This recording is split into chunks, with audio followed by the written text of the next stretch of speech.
የካቲት 16 ቀን የሚከበረው የእናታችን የቅድስት ኪዳነ ምሕረት በዓል ለምን እንደሚከበር ያውቃሉ?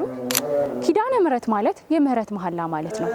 በዚህ በዓል ቅድስት ቤተክርስቲያናችን እመቤታችን ቃል ኪዳን የተቀበለችበት ቀን ስለሆነ በታላቅ ሁኔታ ታከብረዋለች።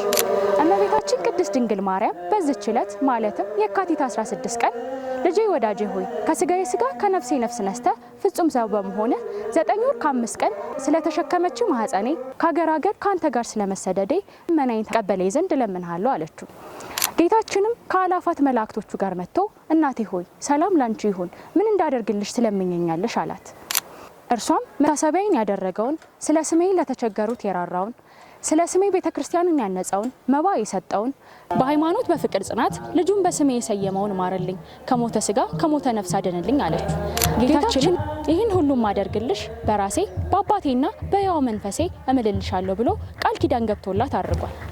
ቅድስት ቤተክርስቲያናችንም በእመቤታችን በቅድስት ኪዳነ ምሕረት ቃል ኪዳን እየተማጸነች ልመናዋን ዘወትር ታቀርባለች። ለልጆቿም ምሕረትና በረከትን ታሰጣለች። ይህ ታላቅ በዓል በደሴ ቅድስት ኪዳነ ምሕረትና ቅዱስ መርቆሪዎስ በታላቅ ሁኔታ ይከበራል። ኑና አብራችሁን አክብሩ። መልካም በዓል።